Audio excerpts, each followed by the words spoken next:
los últimos serán los primeros y los primeros serán los últimos. Palabra del Señor. Gloria a ti, Señor Jesús.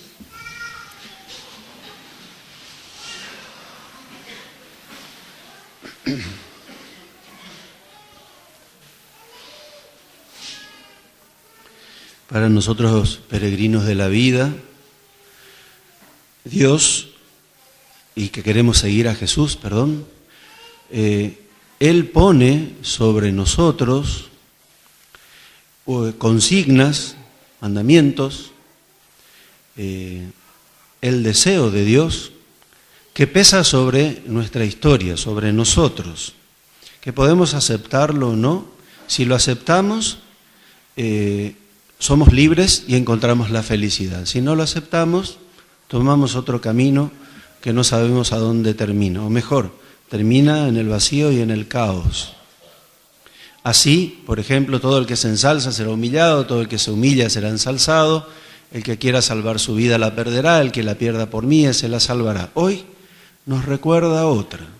Muchos de los que son primeros, de los que están en primera fila, muchos de los número uno en la vida y en la religión, van a ser los últimos. Y muchos de los que están al final y que se creen últimos, van a ser los primeros. Y esto por una razón muy simple, porque Dios ve lo más profundo del corazón del hombre. ¿A quién no le podemos engañar?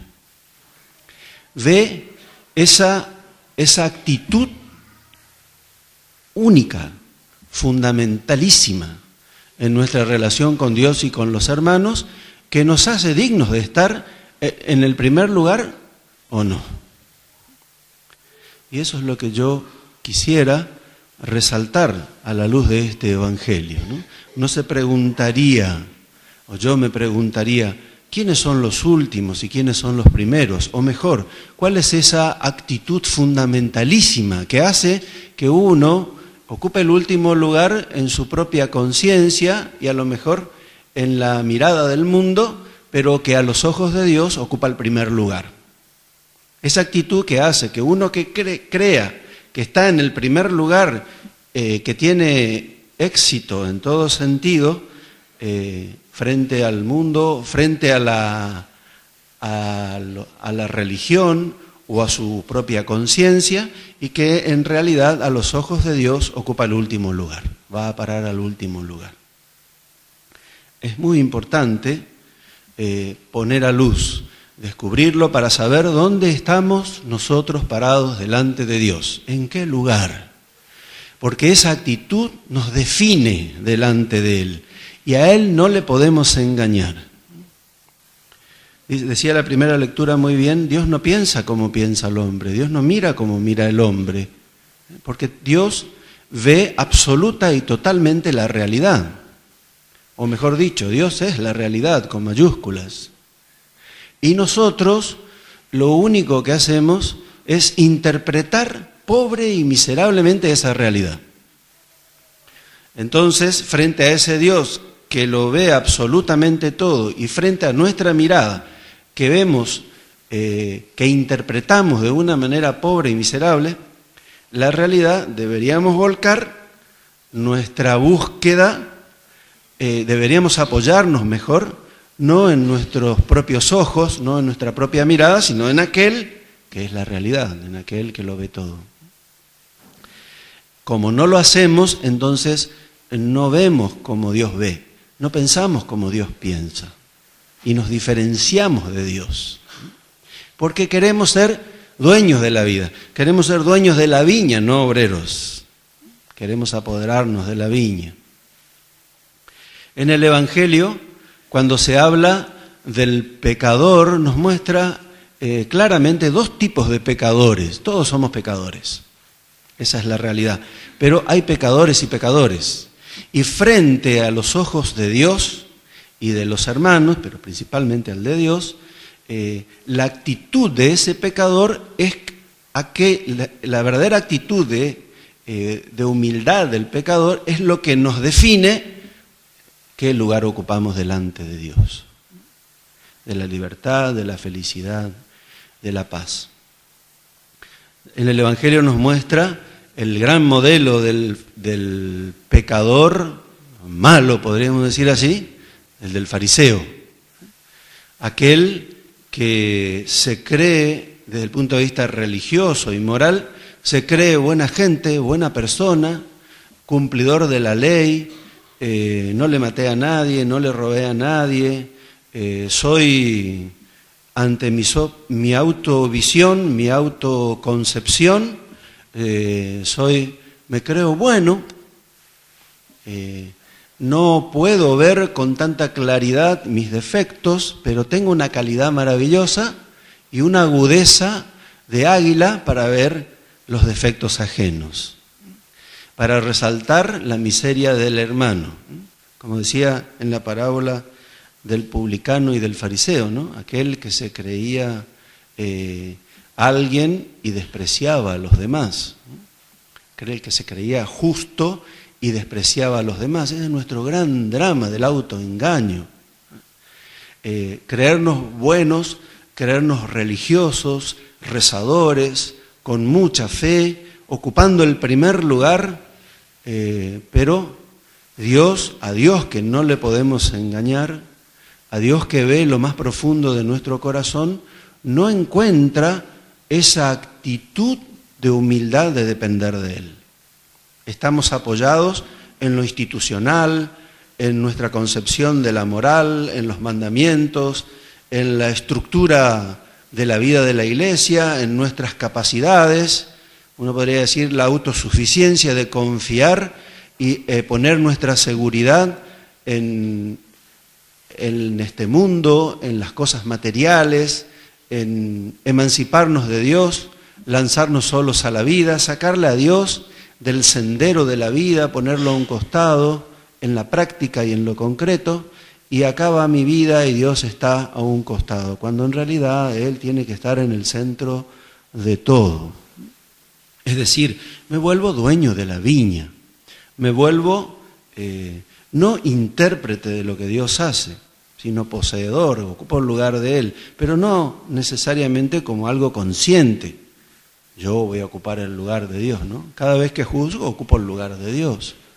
Cada vez que no soy consciente de mis defectos, de mis debilidades, y me creo muy bueno y no puedo ver mis defectos, etcétera, etcétera, entonces estoy muy perdido. Soy un pecador, un mal pecador, podríamos decir así, ¿no? Y la clave que nos hace mandarnos al último lugar es que no dependemos de Él. La autosuficiencia y la emancipación de Dios. Dios es para mí un anexo, un complemento, o lo que es peor, Dios está fuera de mi historia y yo me las arreglo solo por mis capacidades y porque confío en otras cosas. En cambio, por otro lado, y con esto termino, están aquellos que en el Evangelio se les llamaba los pecadores, los publicanos, las prostitutas, la gente de mala vida, pero que tenía una grandeza, eran pecadores como los fariseos, como todos, pero su vivencia, su realidad, su autoconciencia frente a Dios era, en primer lugar, que eran los sufridos del Evangelio. Bienaventurados los afligidos, porque serán consolados. El afligido, el sufrido del Evangelio, es aquel que no solamente no tiene éxito en este mundo, quizás no ocupa un primer lugar, no es deslumbrante, no es un genio, etcétera, etcétera, pero tiene la grandeza de que frente a su debilidad, a su pecado, a su tara, a su miseria, a sus problemas, a sus defectos, no los quiere, le duele tenerlos y además procura, aunque no le salga, procura y lucha para tratar de ajustar, cambiar y crecer. Sumado a que esa conciencia le lleva a concebirse a sí mismo no como un fenómeno, no como alguien muy bueno, porque tiene conciencia de sus defectos. Por lo tanto, no necesita estar juzgándole a los demás. Todo lo contrario a los fariseos o al que aparece en esta parábola, ¿no? Que el dueño de la viña le pone en su lugar: amigo, no he sido injusto contigo. ¿Acaso no habíamos tratado en tanto? Quiero dar a este último lo mismo que a ti. O no tengo derecho a disponer de mis bienes. Toma lo tuyo y vete. Es decir, encárgate de tu propio corazón, en vez de protestar y de estar señalándole a tu hermano. La segunda actitud clave del buen pecador no solo no quiere su pecado, no solo le duele y no solo lucha para crecer y cambiar aunque no le salga, sino que además depende de Dios. Tiene la plena conciencia de que sin Dios me hundo y no crezco. Pero eso, en verdad, y Dios ve si verdaderamente tenemos o no esa actitud en lo más profundo de nuestro corazón. Y a Dios no le vamos a engañar. Esa actitud es esencial, clave, fundamental, que en la historia de la espiritualidad se la ha llamado siempre humildad, que se concretiza así, en depender de Dios. No somos dueños de la vida, somos intérpretes de lo que Dios hace. Y nuestra interpretación siempre es pobre, así que es abierta. No podemos ser autosuficientes, emancipados de Él, lanzarnos solos, poniendo nuestra seguridad en las cosas, en nuestras capacidades, en nuestra buen obrar sin más y creernos alguien. No es posible. Eso es esencial, fundamental. Eso es lo que nos hace primeros o últimos frente a Dios y a los hermanos.